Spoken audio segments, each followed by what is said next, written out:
अच्छा 10 साल का हो जाए बच्चा, हुजूर कहते हैं अगर नमाज नहीं पढ़ता उससे सख्ती करो थोड़ी सी।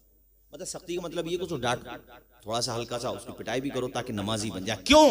ताकि बालिग होने से पहले पहले तेरे बच्चे की पेशानी में सजदों की तड़प पैदा हो जाए, ताकि बालिग होने से पहले पहले तेरा बच्चा नमाज का ऐसे आदी हो जाए कि खाना मिले या ना मिले बर्दाश्त करेगा, मगर खुदा की बारगाह में सर न झुका पाएगा तो मछली की तरह तड़पेगा, माहिए बेआब की तरह तड़पेगा। ऐसा नमाजी बना दे भाई अपने बच्चों को, और ये उसी वक्त होगा जब माँ भी नमाजी होगी और बाप भी नमाजी होगा। जब तुम दोनों नमाजी होगे तो तुम्हारे बच्चे भी नमाजी होंगे। इसका सवाब किसे मिलेगा? ये सवाल तुम्हारे जहनों में जरूर खटकता होगा कि उलमा तकरीरों में बताते हैं, मगर ये नहीं बताते कि जब तक बच्चा बालिग न हुआ था वो जो नमाजें उसने पढ़ी हैं उसका सवाब किसके खाते में जाएगा। तो आज ये भी सुन के जाओ, वो जो नमाजें बालिग होने से पहले पहले तुम्हारा बेटा पढ़ता है उसके खाते में तो उसका सवाब रहता ही है, मगर इसका सवाब अल्लाह अपने करम से उसके माँ बाप को भी अता फरमाता है। इसलिए कह रहा हूं कि मां की गोद जो होती है वो बच्चों का पहला मदरसा होती है।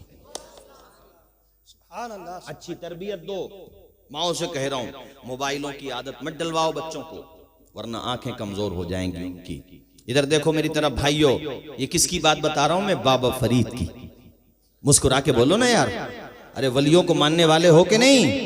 बोलो जोर से सुभान अल्लाह। अब छोटे थे, बच्चे ही थे वो। अम्मी ने कहा बेटा तू नमाज पढ़ेगा तो तुझे खाने, और ये झूठ नहीं था, नहीं झूठ नहीं था, सच था। शक्कर दी उन्होंने। वो जाहिल है जो इसे झूठ कहता है, उसको अभी इल्म की इस्तिलाहात पता नहीं है। हाँ, इसको झूठ नहीं कहेंगे। हाँ, कारी साहब ये झूठ नहीं है, सच है। उन्होंने शक्कर को कहा, शक्कर दी, तदबीर इख्तियार की उन्होंने इसकी, इसको झूठ नहीं कहेंगे हजरात। आए हाय, तो उन्होंने कहा ठीक है अम्मी पढ़ूंगा। तो अपने बेटे को वुजू करना सिखाया। सुभान अल्लाह। तुम भी अपने बच्चों को वुजू का तरीका सिखाओ, अपने बच्चों को वुजू करना सिखाओ। उसके बाद जब मुसल्ले पे वो नमाज पढ़ने लगे, माँ ने अपने साथ नमाज पढ़वाई, बेटा ऐसे नमाज पढ़ी जाती है। नमाज पढ़ के उठे तो कहा अम्मी जान तुम कह रही थी मिठाई मिलेगी, कहाँ है मिठाई? तो अम्मी बोली उठाओ चटाई। अरे कुछ समझ में आई?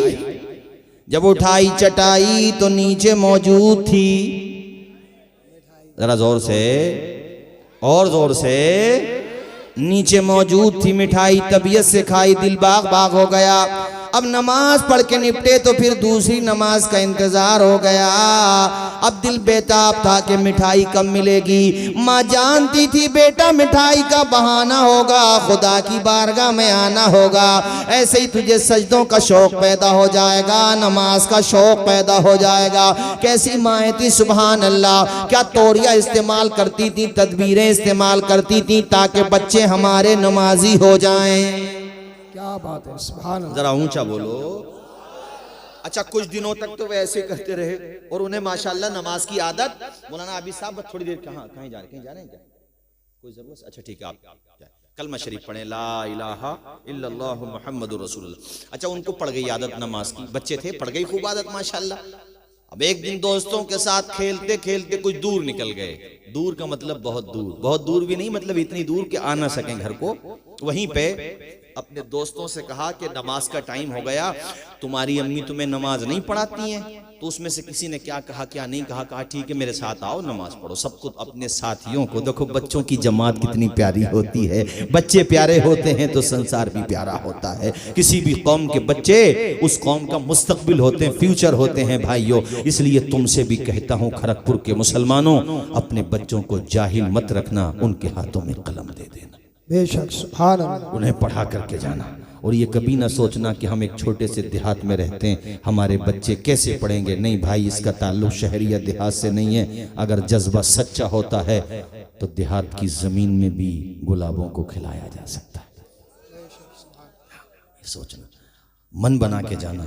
जो हमारे यूथ बैठे यहाँ, नौजवान जनरेशन बैठी है, वो भी जज्बा लेके जाए कि यार पढ़ेंगे, हम नाम रोशन करेंगे, अपने बाप का भी, खानदान का भी, और अपने गांव का भी, अपने जिला रामपुर का भी नाम रोशन करेंगे। अरे जिला रामपुर ही लगता है ना? अच्छा मुरादाबाद लगता, कोई बात नहीं, हम लोग हैं तो करीब ही के।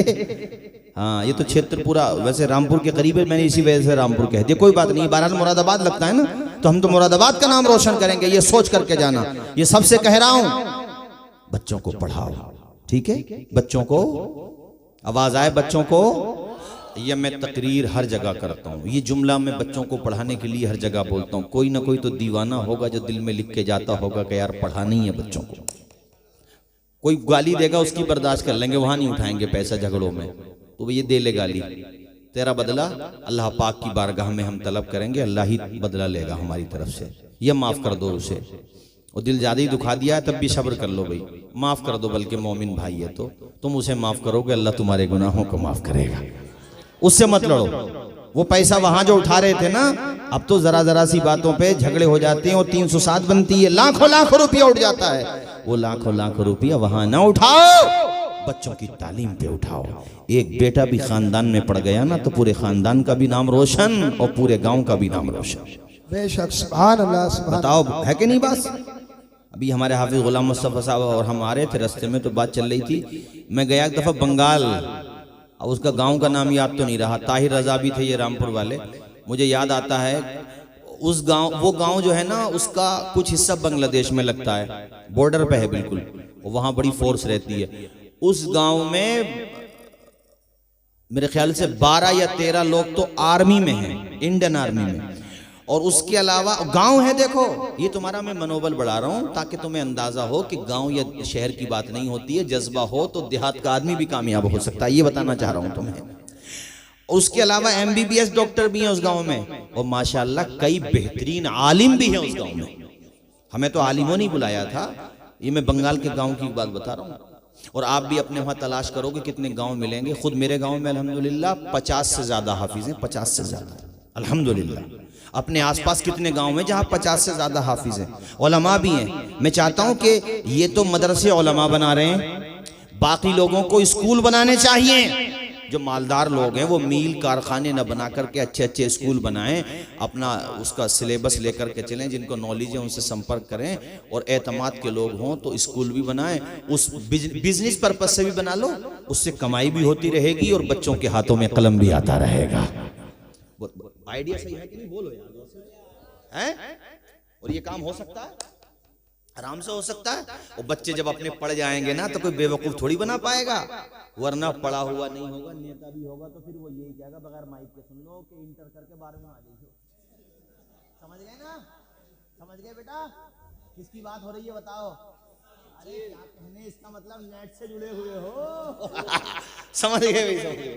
भला आदमी यूं कह रही है इंटर करके 12वीं आ जाइए, इंटर करके 12वीं। अपने भारत को तो नेता लोग ही खाते। मैं तो कहता हूं ऐसा सिस्टम होना चाहिए कि इलेक्शन लड़ने के लिए भी डिग्री लाजिम कर दें, तो कितनी, मगर तुम्हें कलम लेना है, तुम्हें पढ़ना है भाइयों, ये मैं आपसे कह रहा हूं। इल्म हासिल करो, बच्चों से भी कह रहा हूं, और कभी हौसला मत तोड़ा करो।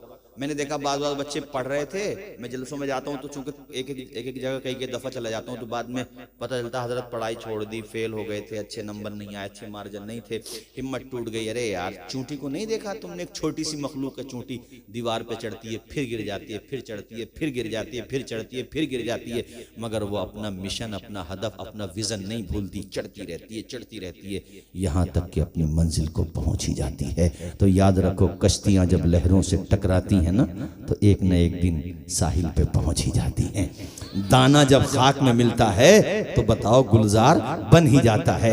और ये जो लोहा होता है ना, लोहा, जब इसको लोहार बार बार आग में तपाता है, इसको ठोकता है, बजाता है, तो वही जंग आलूद लोहा एक दिन कुंदन बन ही जाता है। तो भाई मिटा दे अपनी हस्ती को अगर कुछ मर्तबा चाहे कि दाना खाक में मिलकर गुले गुलजार हो।